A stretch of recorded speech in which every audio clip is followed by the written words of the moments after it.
迪卡托 con 係啊，大家咧又回到呢個好熟悉嘅背景，因為我哋已經身處咗香港啦。同大家拜個年先，拜個早年先，拜個仲早啩，拜個年，拜個年新一年都大家身體健康啦，追星運滿滿啊！係啦，見到大家想見嘅人啦，繼續可以有多啲泰劇睇啦，有多啲好嘅泰星睇啦，同埋咧多謝大家繼續支持我嘅channel 嘅新一年都係啦，希望咁我都繼續派翻新俾大家，萬事如意。係啦，龍馬精神，最緊要精神啦，做人。係啦，我哋入翻個正題先。今日咧繼續都係派2023年第一盤花生啊！因為其實我都收到好多朋友仔 DM 嘅，咁就係叫我講下呢一單嘢啦。大家有留意開嘅話咧，都知道呢單嘢都幾大鑊下嘅，因為阿標都暫時要停工啦，又停工啦冇 presenter 啦，係啦 ，IG 啊 Twitter 全部刪晒。咁所以好多朋友仔都叫我拍條片講下啦，因為大家其實都戇戇地，好多人同我講就係話睇 Twitter 咧好亂，想知道成件事究竟發生咩事。其實事源就係咧，一切發生於上個星期啊 BOC 舉行呢個 line up 嘅時候，咁佢哋就公開咗好幾套可能佢哋2023年會拍嘅劇啦。咁其中有一套就係阿標同埋拜賓咧主演嘅 4 Minutes。咁呢一套劇公開咗之後咧，就 kind of 成為一個觸發點啊！涉事嘅女生啦，疑似係阿標嘅女朋友啦，疑似唔知嘅，因為其實到依家為止佢哋都冇公開過關係，咁大家係啦，咁大家粉絲又好，外界都好，都唔知究竟佢哋兩個咩關係啦。咁呢個女仔咧就喺佢嘅個人 IG 嗰度咧 po 咗一張對話截圖，咁嗰張對話截圖咧都係疑似係佢同阿標嘅對話嚟嘅。嗰個對話截圖咧，其實係上年嘅11月，就係佢哋應該喺度個女生啦，係啦，阿 boy 啦，咁佢就分享緊自己嘅一啲 idea， 應該係劇本嘅 idea。咁啱嗰個劇本咧都係叫做 4 Minutes 嘅，個故事內容就係關於cut 個唔知係謀殺案啦，咁大家就可以喺4分鐘之內咧。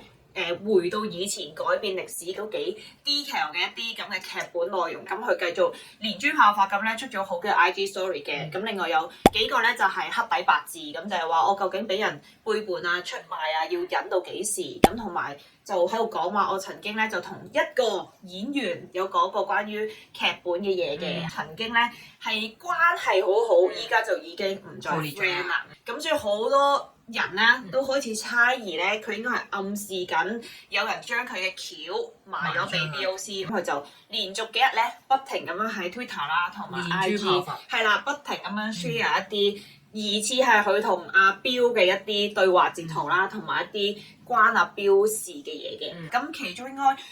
最爆嘅一個咧，應該就係佢哋兩個嘅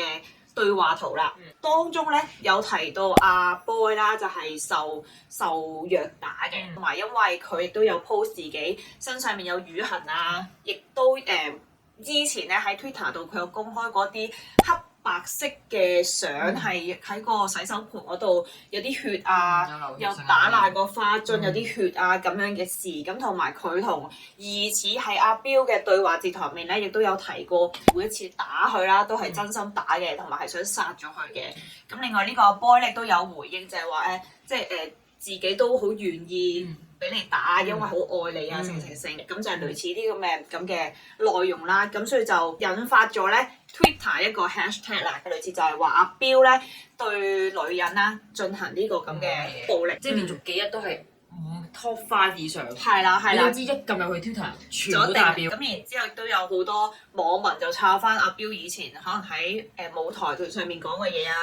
好多，或者係佢同呢個阿 boy 呢個作家嘅一啲互動嘅影片啦。係啦，如果有朋友仔唔知，其實阿 boy 咧正就係 Kpop 嘅作家嚟嘅，咁但係佢中間咧亦都因為自己發生咗一啲事咧，有一啲是非咧，所以就退出咗嘅，仲未完嘅。咁然之後阿 boy 咧又繼續喺度出嗰個 IG 啊，出 Twitter 或者出 posting 咁樣，咁就係有一個係提到咧，佢哋即係佢俾人打得最嚴重嘅原因咧，就係因為佢懷疑疑似係阿標嘅人咧一腳踏兩船，咁就係佢發現咧，佢同疑似係阿標拍拖嘅時候咧，其實阿標係冇同個 ex 分手，疑似係阿標前女友咧，亦都喺自己個 IG 咧 post 咗阿 boy DM 佢嘅截圖，係啦，入面咧有提到，即係阿 boy 咧又不停問佢，哦你好啊，我係我同阿標拍咗拖2年，我啱啱先知原來你一直都係冇同佢分手啊，咁佢就不停即係 send 咗一連串嘅問題去問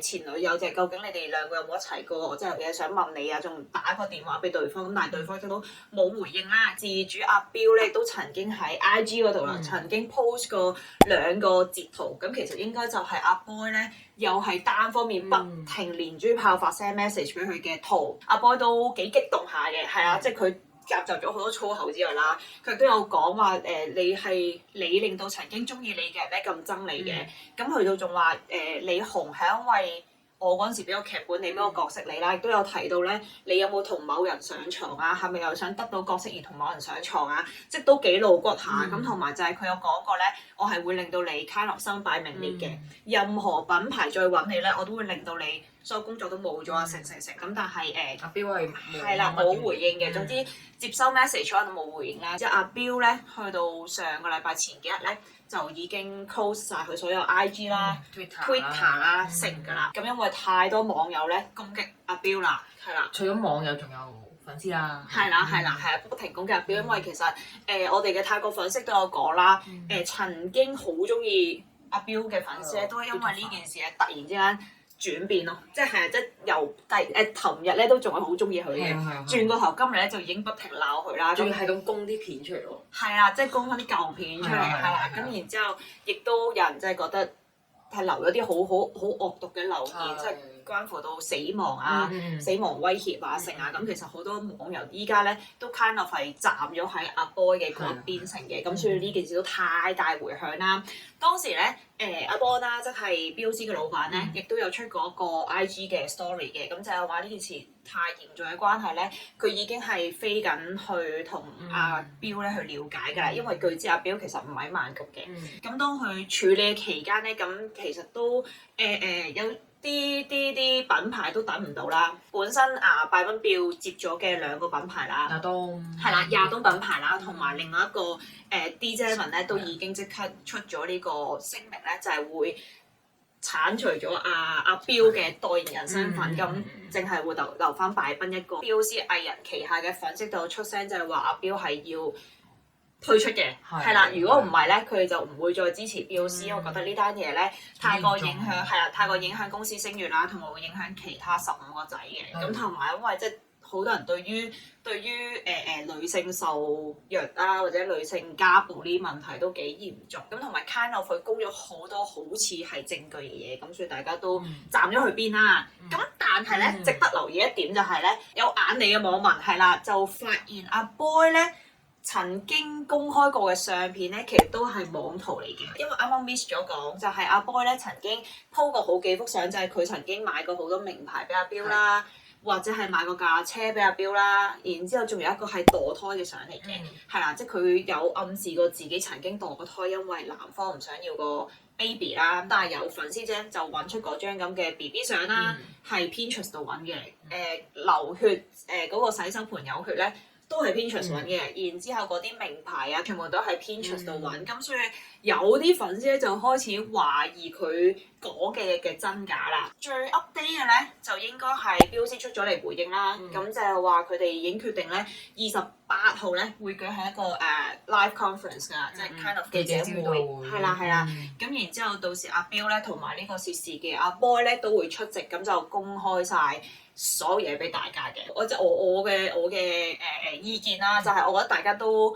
等埋28號究竟有啲咩講先，係啦，因為都明白嘅，即係突然之間好衝擊就係我個女仔好似俾咗好多嘢出嚟喎，又好似真係真真地咁喎，然之後當事人又冇回應喎，係啦冇回應過喎，係咪真係默認咧或者性咧？咁我自己係會覺得粉絲嬲、粉絲脫飯、網民嬲係